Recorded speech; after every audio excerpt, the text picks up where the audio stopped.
Hi, my name is Janice. I'm an art instructor at DuPage Art League. I have an 11-year-old at home, and I'm making this video for DuPage Art League students and my daughter, or anybody else that wants to watch how to draw an apple. Before we do that, I'm going to go ahead and show you some of my own still lifes and an artist by the name of Caravaggio. Quick examples of my own artwork on the wall that I have on the wall of pears, lemons, cherries, all done in pastel. But we're going to look at one of my favorite artists, Caravaggio. He's an artist that painted this still life of fruit back in 1574, and it's titled Basket of Fruit.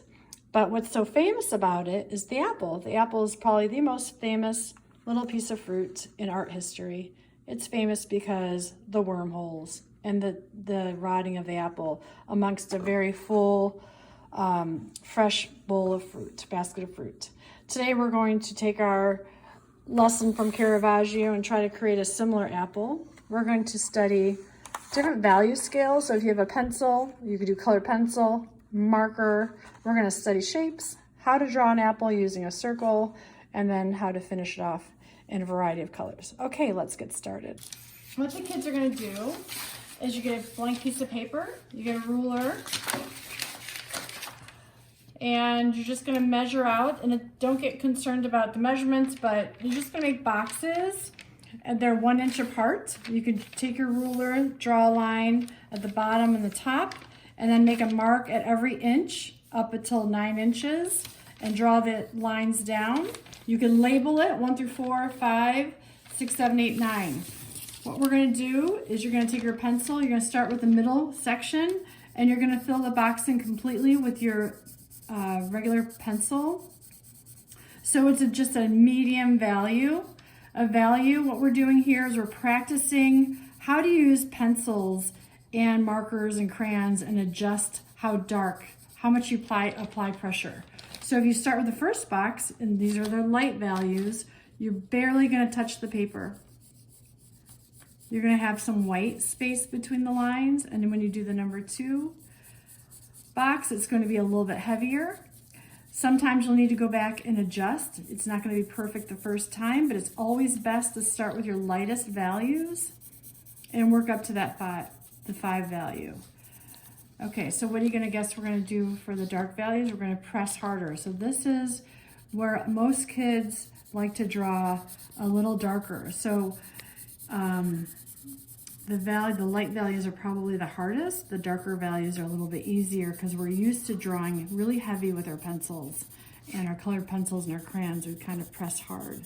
So I'm not going to make it perfect just yet. I know that 9 is going to be my darkest value, and it's going to be completely black. Okay, and then what I do is I go back in. If I were to fill in the whole box, which I don't have time for, I would check and say, okay, 8 and 9 are different. 7 and 8 are identical. So 8 needs to be a little bit darker. So I'm going to go back in and I'm going to overlap this with a little bit of darker value for my 8. Okay, so as you can see on this one, I have more time to do it. Everyone is different. 8 and 9 are different. 7 and 8. That's how you check your work. Okay. Why do we do this? This is a lot like doing your scales on piano. This is practicing with all the different instruments. You're just using a pencil. You can also use a colored pencil. So here I'm going to add same thing. 1, 2, 3, 4, 5. I'm going to do my 5 first because that's the standard. That's just the regular middle value. And then I'm going to work up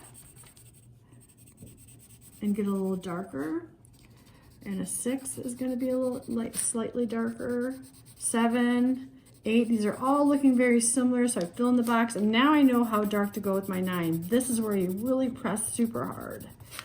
Okay, and then you go back in and you make it a little darker because it almost has to match the 9. This is the 8, that's the 9, this is the 7, and you work your way back down so the colors are changing, or the value, not color, the value is changing. This is called value because the color is orange. We're not doing anything different, but just changing the value of it. Okay, so again, double check your work. Oh, those look at the same, so I would go back in and make this a little darker. See how close you can get these, but just a little bit different. It's just different. Okay, go ahead, we're gonna go stop there and you can work on that and I'll make another video. Thanks. Okay, so this next video is about texture. Let's say that you don't have colored pencils and you don't have a, you don't wanna work with pencil. You can use crayon or marker for this next one. How do you create value with marker when marker typically just has one value? Well, you do something called cross-hatching. So you're going to do the same thing you did with your value scale here, except you're going to be crossing the lines. You're going to start with your number 5 again, and you're going to make the lines close together, and then you're going to crisscross them, or the lines will get fatter depending on what you need. Obviously, number 9 is going to be completely colored in all the way, so there isn't any white. And the 1, the lines will be farther apart, and then they get closer together for 2, and then 3, and then 4, the closer and closer until you can achieve the value changes 1 through 9 with a marker. Or same thing with a crayon. You would do the same thing with a crayon. It would just be lines, okay? So if you got to an 8, the lines would be fat, they would be close together, and they would be crisscrossing.